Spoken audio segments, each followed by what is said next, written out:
रामपुर गांव का एक सीधा साधा लड़का विजय, घर में बूढ़े माँ बाप और कंगाली का साया।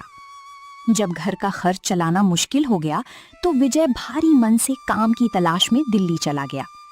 वहां एक छोटे से चाइनीज स्टॉल पर बर्तन धोने की नौकरी मिली। विजय रात दिन मालिक को चाउमीन बनाते देखता और धीरे धीरे उसने कढ़ाई चलाने का हुनर सीख लिया। लेकिन 5 साल बाद अचानक वो दुकान बंद हो गई और विजय को वापस अपने गांव लौटना पड़ा।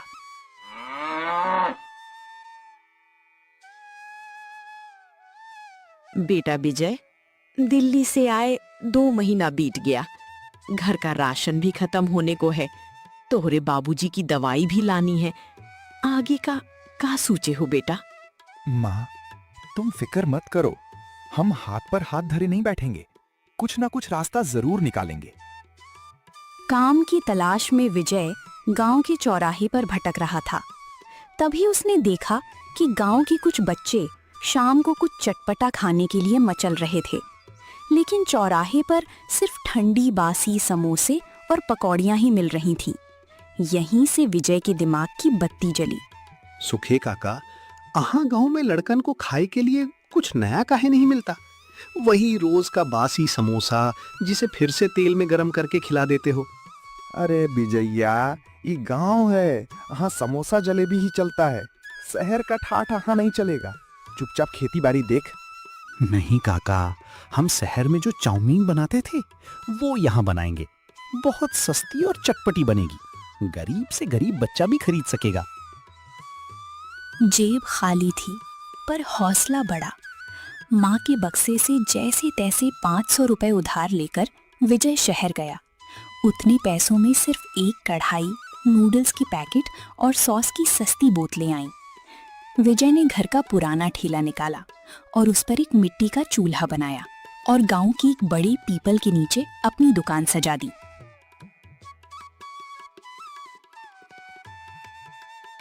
अरे विजैया, ये का प्लास्टिक के धागे जैसा नाच रहा है कढ़ैया में, और ये काला पीला पानी काहे डाल रहा है? ये दे के मारेगा का सबको? अरे नहीं मंगलू भैया, ये मैदा का नूडल्स है। शहर में सब बड़े चाव से खाते हैं। एक बार चख के देखो, समोसा भूल जाओगे। दैया रे दैया, ये तो कतई कलीजुगी खाना लागत है। ये प्लास्टिक के धागे जैसन दिखने वाली चीज और करिया पानी पेट खराब कर देगा रे बिजैया। विजय ने बड़े चाव से पहली प्लेट चाउमीन तैयार की। उसकी खुशबू हवा में तैर रही थी, लेकिन गांव के लोग दूर दूर खड़े होकर तमाशा देख रहे थे। किसी में भी हिम्मत नहीं थी कि वो पहला निवाला मुंह में डाले। सब इसे एक कलयुगी खाना समझ रहे थे। अरे मंगलू भैया, आओ, पहला पत्तल तुम ही चखो। एकदम गर्मा गर्म है। अरे नहीं भाई, हमका ये कलजुगी खाना नहीं खाना है। अगर पेट में ये कलजुगी खाना गया तो हमार का होगा? तू ही खा विजैया। हम तो कह रहे हैं विजैया, इस शहर का कचरा बंद कर। गांव के धर्म कर्म को काहे बिगाड़ रहा है रे? दूध दही के गांव में ही का करिया पानी पिला रहा है। शाम ढल गई, लेकिन विजय की एक भी प्लेट नहीं बिकी। कढ़ाई ठंडी हो गई। विजय उदास होकर अपनी चौकी और कढ़ाई समेटने लगा। उसकी पहली दिन की मेहनत बेकार चली गई थी। माँ के दिए 500 रुपए भी डूबते नजर आ रहे थे।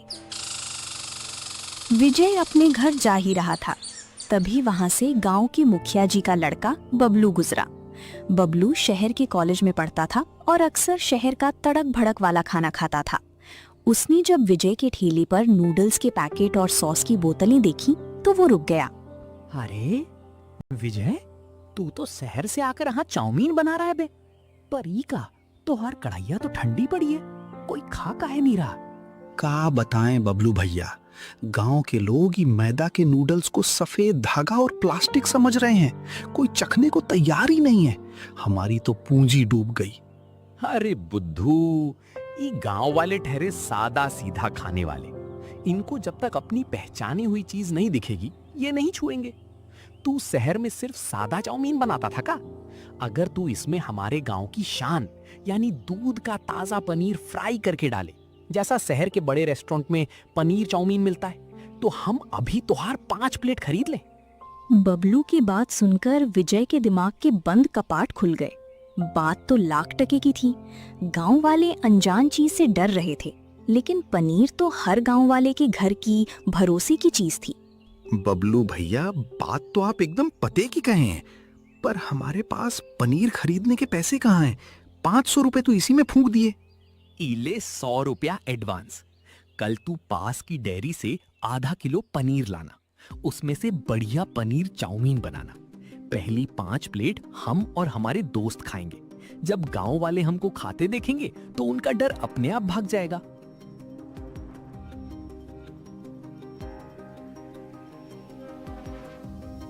फिर अगले दिन विजय दोपहर के बाद गांव के दूसरे मोड़ पर अपना ठेला लगा लेता है, लेकिन आज उसकी चाउमीन से कुछ जानी पहचानी खुशबू आ रही थी। एक कटी हुई सब्जियां और ढेर सारे पनीर के टुकड़े चाउमीन में डले हुए थे।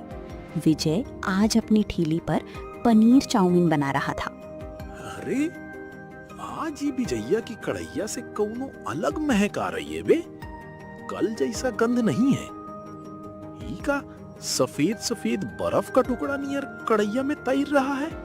अरे मंगलू, ये बर्फ नहीं है, ये तो पनीर लागत है। विजैया, कारे आज का नया परपंच रच रहा है तू? काका, ई परपंच नहीं, आज रामपुर गांव में पहली बार बन रहा है पनीर चाउमीन। शहर का सबसे मशहूर स्वाद और अपने गांव के दूध का एकदम ताजा पनीर। तभी वहां पर गांव के मुखिया जी का लड़का बबलू आ जाता है।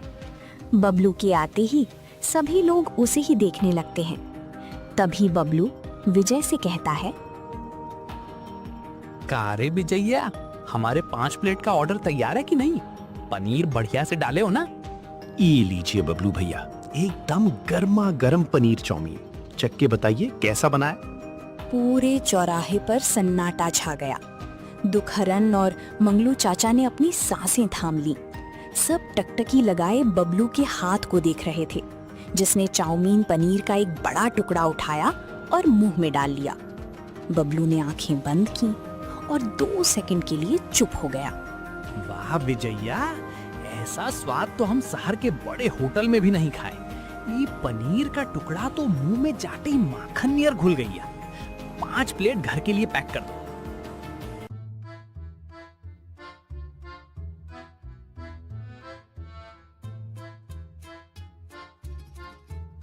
अरे विजैया भाई, ये जो तुम पनीर डाला है ना, ये देख के हमारा मन भी थोड़ा डोल रहा है। 10 रुपए का 1 प्लेट हमको भी दे दे भाई, जरा हम भी देखें कि शहर के बाबू लोग का खाते हैं। बिल्कुल मंगलू भैया, अभी लोग गर्मा गर्म पनीर चाउमीन।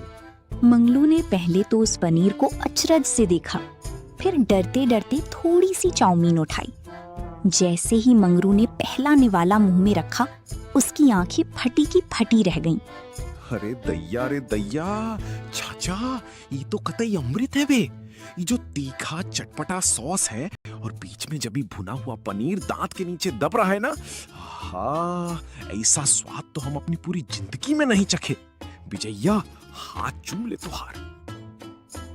फिर देखते ही देखते विजय के ठेले पर पनीर चाउमीन खाने के लिए लोगों की भीड़ लग जाती है।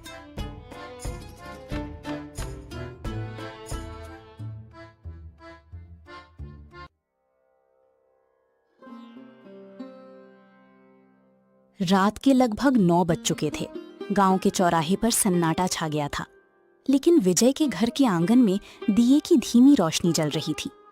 विजय जब थका हारा लेकिन चेहरे पर एक अनजानी खुशी लिए घर लौटा, तो उसकी माँ चौखट पर ही उसकी राह देख रही थी। पिताजी खाट पर लेटे लेटे खांस रहे थे। कहा हुआ बेटा विजैया, इतना देर काहे हो गया? तोहर कढ़ाई चौकी सब बिखरा तो नहीं? कोई कुछ बोला तो नहीं ना? ई देखो माँ, ई है हमारी पहली कमाई। आज चौराहे पर सब लोग उंगली चाट चाट कर हमारी पनीर चाउमीन खाए हैं। अरे इतने सारे रुपए? विजैया बेटा, ये सच का पैसा है ना? कोई छल कपट तो नहीं है? नहीं बाबूजी, ये एकदम मेहनत की कमाई है। आज मुखिया जी का लड़का बबलू भैया, सुखई काका और पूरे गांव के लोग हमारी दुकान पे लाइन लगा के खड़े थे। माँ का दिया हुआ 500 रुपया चुकता हो गया और ऊपर से ये 400 रुपए का खरा मुनाफा हुआ है। हे भगवान, तोहार बड़ा उपकार है। हम तो डर रहे थे कि तोहरा 500 रुपया डूब जाएगा बेटा, पर तू तो कमाल कर दिया। बाबूजी, ये लीजिए, कल ही शहर जाकर आपके लिए 2 महीने की खांसी की दवा लाएंगे। अब आपको बिना दवाई के नहीं रहना पड़ेगा। बेटा, आज तू साबित कर दिया कि परदेश में जाके तू सिर्फ बर्तन ना मांजा, हुनर सीख के आया है।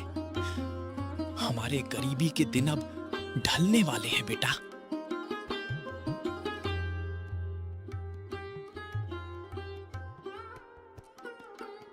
अगली सुबह कढ़ाई और चूल्हा सजकर तैयार था कि मंगलू काका भटकता हुआ वहां पहुंच गया।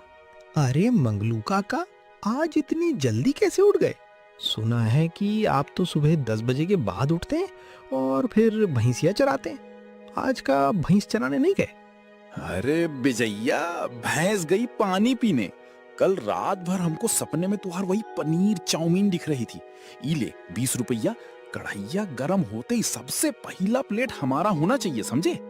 जैसे ही कढ़ाई में तेल गरम हुआ और पनीर के छनछनाने की आवाज आई, खुशबू सूंघकर चौराहे पर लोगों का आना शुरू हो गया। पास के टप्पे से सुखई काका पहुंचे और दुखहरन चाचा आगे आ गए। अरे हट रे मंगलुआ, तू कल भी पहले खाया था। आज हम बूढ़े आदमी हैं, पहला प्लेट हमको मिलेगा। विजया, हमारे वाले में मिर्चा कम और पनीर बेसी डालना। चाचा, लाइन में आओ, लाइन में आओ। आप सभी को पनीर चाउमीन जरूर मिलेगी। विजय का हाथ कढ़ाई पर बिजली की तरह चल रहा था, लेकिन आज उसके चेहरे पर कल जैसी उदासी नहीं, बल्कि एक विजेता का आत्मविश्वास था।